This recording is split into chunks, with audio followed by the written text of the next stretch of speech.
नमस्कार विद्यार्थियों। तो हम आप लोग के लिए जो है से कक्षा यहाँ पर 7 विषय गणित समय यहाँ पर 3 घंटे वाला वार्षिक परीक्षा 2026-27 के लिए यहाँ पर एक पूरा पेपर ही लेके आ चुके हैं, जिसका आपकी परीक्षा में आने का यहाँ पर ज़्यादा से ज़्यादा चांस हो जाता है। तो चलिए जो है हम लोग इस प्रश्न पत्र को हल करें, ताकि जब ये आपकी परीक्षा में आए तब आप लोग एकदम धाकड़ एवं अच्छा अंक वाला अंक यहाँ पर प्राप्त करें।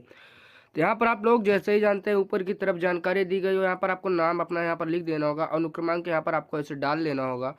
और उसके बाद इसको जैसे आप यहाँ पर स्क्रॉल करते हुए जाएंगे तो यहाँ पर आप लोग को निर्देश ऊपर की तरफ मिल जाएगा, और निर्देश को आप लोग अच्छी प्रकार से पढ़ लीजिए। परीक्षा के पहले निर्देश यहाँ पर हमारा बहुत ही इंपॉर्टेंट रोल यहाँ पर करता है।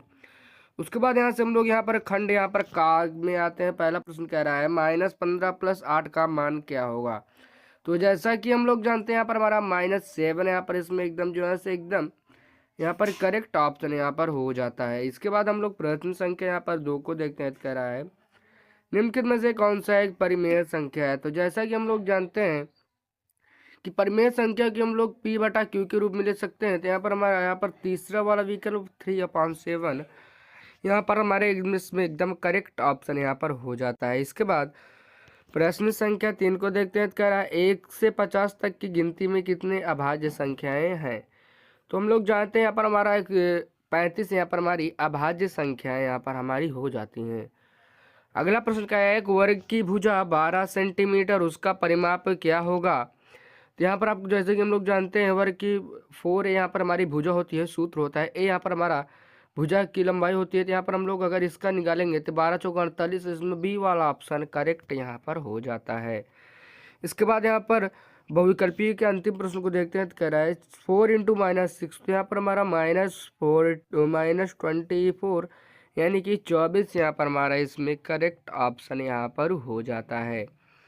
इसके बाद यहाँ से हम लोग खंड खा में आ गए। तो यहाँ पर कह रहा है प्रत्येक प्रश्न 3 अंक के हैं। तो अगर पहला प्रश्न छठा कह रहा है 789 और 456 का योगफल और अंतर यहाँ पर आपको ज्ञात करना होगा। उसके बाद 7वां प्रश्न कह रहा है 72 को उसके अभाज्य गुणनखंडों के रूप में व्यक्त कीजिए। अगला प्रश्न कह रहा है एक आयत की लंबाई 15 सेंटीमीटर और चौड़ाई 8 सेंटीमीटर, उसका क्षेत्रफल एवं परिमाप यहाँ पर आपको यहाँ पर इसमें ज्ञात करना होगा। उसके बाद अगला प्रश्न देखते हैं। 9वां कह रहा है 45/60 को यहाँ पर सरलतम रूप में करिए।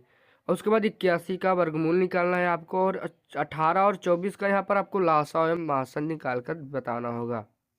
उसके बाद 12वां प्रश्न कह रहा है एक समबाहु त्रिभुज के प्रत्येक भुजा 9 सेंटीमीटर, उसका परिमाप यहाँ पर आपको बताना होगा। उसके बाद यहाँ से हम लोग अब खंड गा में बढ़ते हैं। तो यहाँ पर 13वां प्रश्न कह रहा है निम्नलिखित व्यंजक का मान ज्ञात कीजिए। 144 भागे 12 + 15 × 3 - 8। यहाँ पर आपको इसको बोर्ड मास के नियम से सॉल्व करना होगा। अगला प्रश्न कह रहा है निम्नलिखित संख्या को शब्दों में लिखिए। 15वां प्रश्न कह रहा है एक दुकानदार ने 20 रुपये पेन 5 रुपये प्रति पेन की दर से खरीदी। यदि वह सभी पेन 7 रुपये पेन प्रति पेन की दर से बेचता है तो उसे लाभ हुई या हानि प्रतिशत यहाँ पर आपको बताना होगा। लाभ और लाभ प्रतिशत यहाँ पर आपको बताना है। उसके बाद 16 प्रश्न को देखते हैं। कह रहा है निम्नलिखित भिन्नों का योग बताइए।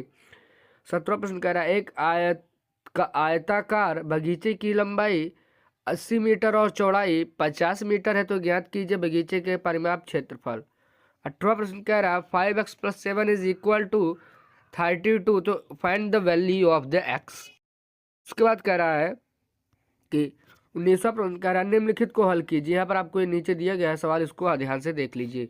उसके बाद हम लोग इस प्रश्न पत्र के अंतिम खंड में आ गए हैं। तो 20वां प्रश्न कह रहा है यहाँ पर आपको ध्यान देना होगा कि कोई 5 ही यहाँ पर हमें हल करना है। तो कह रहे हैं एक कक्षा में 48 विद्यार्थी, उनके 2/3 भाग लड़के हैं, तो ज्ञात कीजिए कक्षा में कितने लड़के हैं, कितनी लड़कियां, और लड़के और लड़कियों का अनुपात। 21वां प्रश्न कह रहा है एक आयताकार कमरे की लंबाई 12 मीटर और चौड़ाई 8 मीटर है और ऊंचाई 4 मीटर, तो ज्ञात कीजिए। ज्ञात करने वाला चीज यहाँ पर नीचे दिए गया है। क्षेत्रफल, कमरे के दीवारों का क्षेत्रफल, फर्श का क्षेत्रफल और आयतन। 22वां प्रश्न कह रहा है निम्नलिखित संख्याओं का लासा और मासा ज्ञात कीजिए तथा सत्यापित कीजिए कि दोनों का संख्याओं का गुणनफल बराबर लासा गुणे मासा। उसके बाद संख्या यहाँ पर 36 और 48 दी गई है।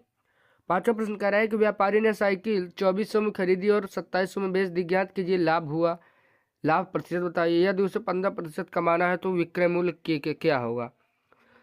24वां प्रश्न को देखते हैं। कार्य निम्न के समीकरण को हल कीजिए, उत्तर की जांच भी करिएगा आप लोग। तो यहाँ पर आप लोग इसको हल कर लीजिएगा। 25वां प्रश्न कह रहा है एक त्रिभुज की 3 भुजाएं की लंबाई 5 सेंटीमीटर, 12 सेंटीमीटर और 13 सेंटीमीटर है।